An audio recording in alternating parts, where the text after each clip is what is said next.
Yo, what up? My name is Don, and today I want to talk about some of the difficulties of being a Canadian content creator and streamer and how I go about navigating some of these difficulties for a positive outcome. So, with that being said, let's hop right in. So, as you know, being a content creator comes with its own set of difficulties. And on top of that, being a Canadian content creator comes with an even more difficult subset of hurdles that you have to hop over.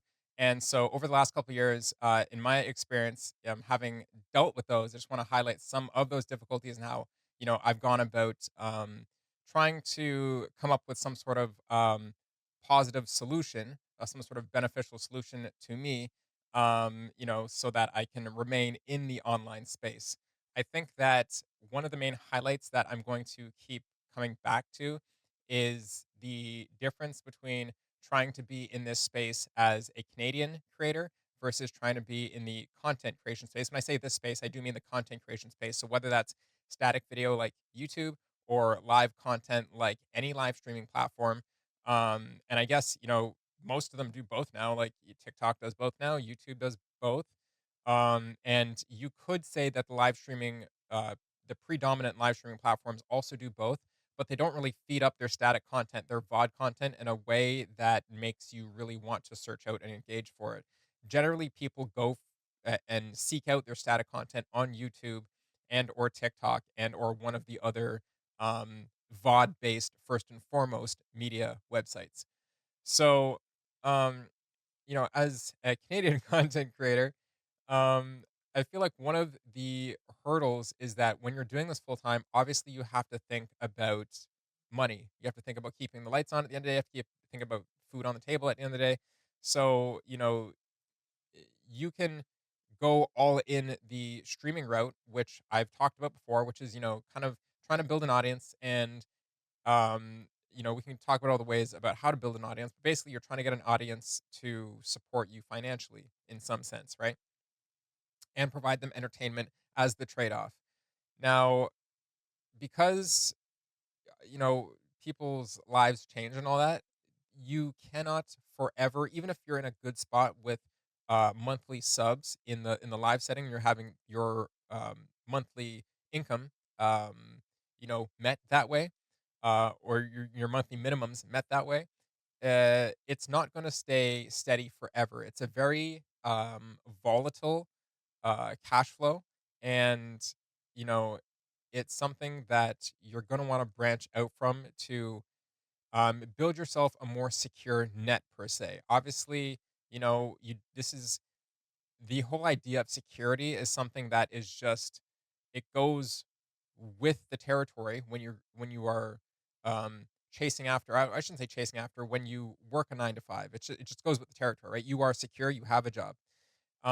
When you are working for yourself as a content creator, or even, I can even set this example to my real life business as well as a photographer and videographer. There's never really any net. And so I've adopted this mentality of, you know, uh, mm, um, hustle like a shark is a saying that is attached to my stream a lot. And some people ask what it means. And, basically means like if a shark stops swimming, like they die, right? So, you got to keep moving. You really you got to keep the buzz going.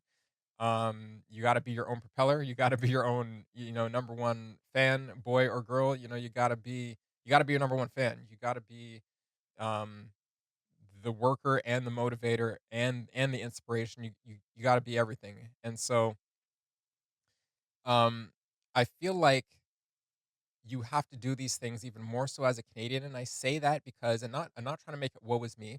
I'm trying to say that factually because of things like most of the market resides in America.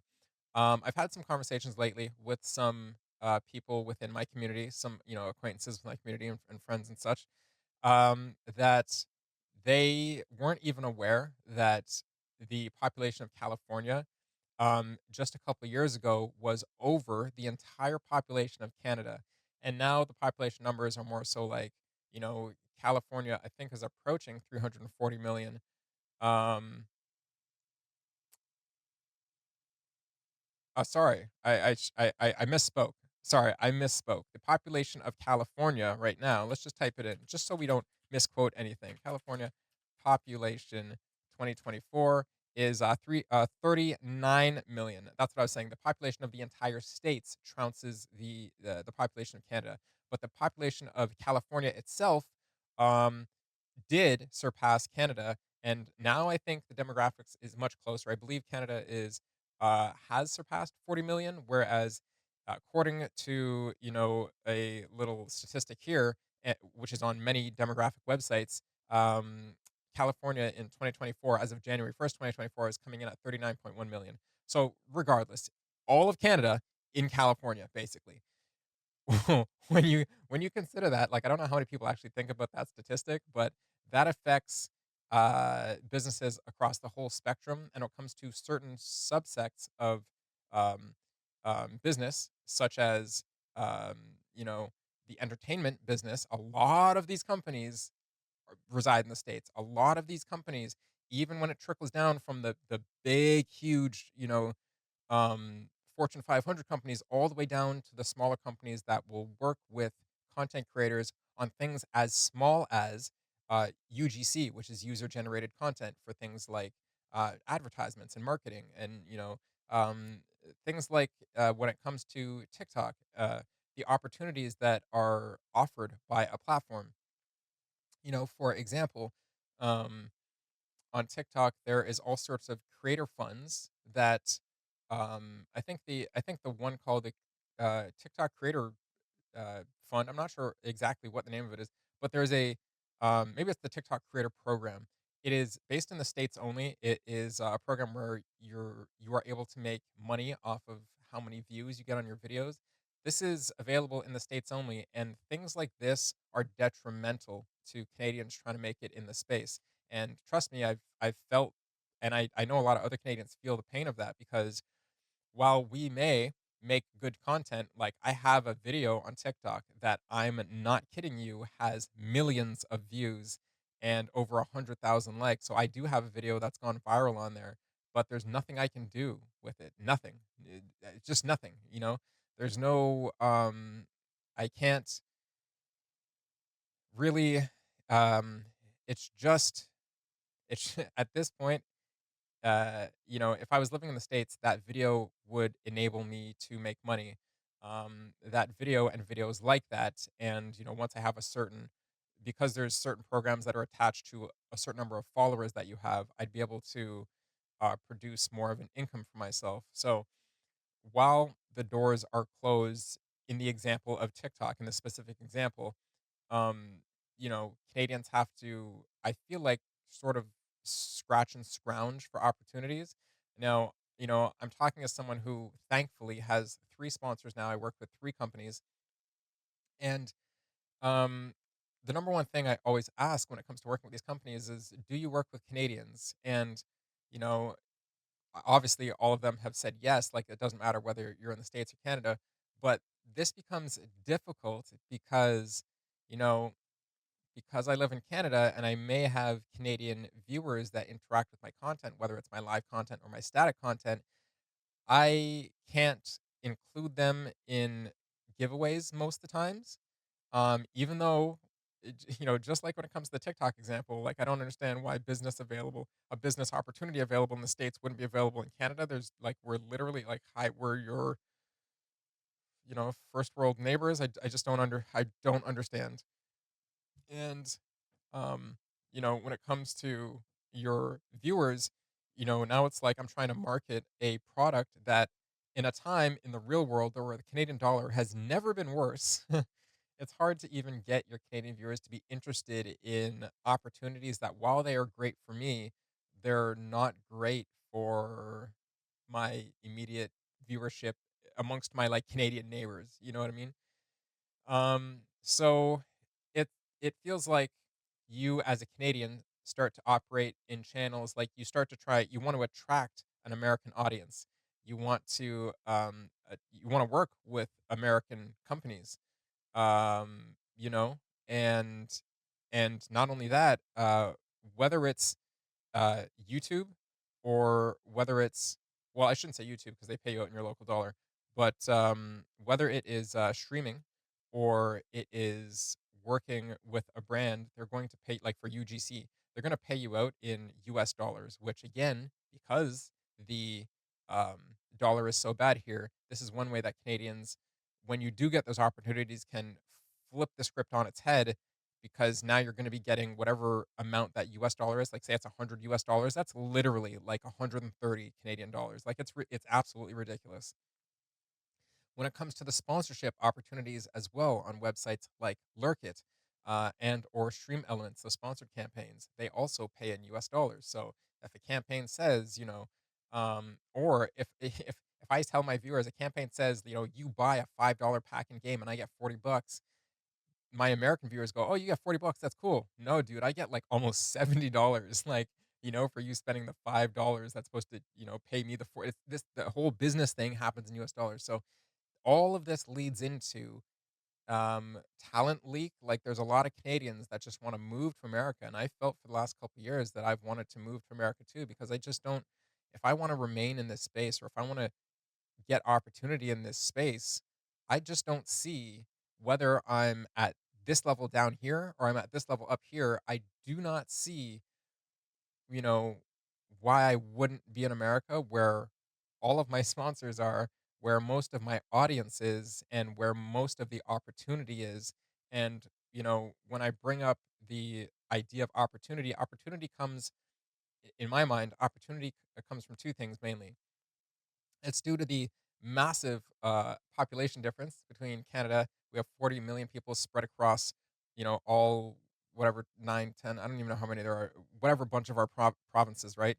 And you guys, I say you guys, America has 330 plus million spread across 52 or whatever states, right? And from every corner of America, north to south, east, west, every corner is populated. There is opportunity for business everywhere. And, I it's just it's hard to want to stay in Canada, not only as a content creator, but as a business person, period. If you are somebody who wants to create a business, work with businesses, create a life for yourself, it's so hard to not, um, kind of, I guess, just believe this like American slogan, like it's the land of dreams or something. Like I just it kills me. It really does kill me that, it breaks my heart inside that growing up in Canada, I shouldn't feel limiting, but it does feel limiting, especially for somebody like me who um, tried to do something different, tried to build a life for themselves, and things were going good with the business, and and for all the taxation and business hurdles that we are hit with in Canada, and how much more difficult it is to create a life for yourself in Canada, because Canada is literally run by oligopolies and oligarchs in every market, from TV to food to cell phone, and they really just do everything they can to crush the small business person. um you know, that extends all the way into things as maybe more unserious and silly to some people, but content creation is some people's lives. So, you know, it should be taken as seriously as anything else. And so I just wanted to highlight how, you know, helpless some Canadians feel in the space. And I guess the best way that you can do, like I said, is to use things. I highlighted a couple things, and I didn't, I guess, directly say to use them, but use things like the Stream Elements sponsored campaigns. Use them to your advantage, right? Because the requirements to maximize your money is fairly low. You only need to get 10 people per campaign, right? As a bare minimum. And you really can um, gain quite a lot of money per campaign. And because, like I said, it's US dollars, you really just got to seek out those opportunities. When it comes to working with US brands and doing UGC content, I think that you have to just provide the value. You have to create the content, and just pitch yourself, pitch yourself, pitch yourself, pitch yourself. Because, you know although it would some companies have obviously just straight up told me no, they don't work with Canadians, and I completely understand why. Because um it just there's so why would they? It's almost like trying to get like a work visa down there. Why would a company choose somebody across border where it's difficult to get product to them or difficult to do work with them when they could just pick somebody straight from home here. In that instance, home would be somewhere in America, and everything would be much easier from, contact to whatever processes that have to be deployed. So, um, yeah. I would love to know. I really would love other input from other Canadian content creators on what difficulties you've had existing in the space, or if you found success. I would also love to know in what ways you have found success, what systems that you've used to attain that success. I can say that YouTube is a great way to build success, although it does take a while. And this video, I wanted to make another video on the direction of this channel a little bit, and this video isn't really going to go into that. But when it comes to success on YouTube, everybody that I study that is a big channel and like has their YouTube plaques and everything. Obviously, they niche their channels down, and you know, um, my approach is that my current approach is that it's hard to niche down when I don't feel like a simple person. I'm not trying to blow up my ego. I just mean I don't feel it's hard to just fit into one box. It's really hard to fit into one box and do one thing when I want to do so many different things. And obviously I can't do so many different things. I can't run like 15 different channels. I will absolutely burn out. So um there will be another video that I guess talks about what I want to do with the channel going forward. And like I said, for now, if I can get any input from anybody in the content creation space, whether you are a Canadian or whether you're somebody from an American company that works with Canadians, could even be, it doesn't have to be in the content creation space. This could even be difficulties that are prevalent to real life situations in working with Canadians. But drop those thoughts down below, and if I discussed anything here that's relevant to you or helped you, let me know with a like, share, and subscribe, and I'll see you in the next one.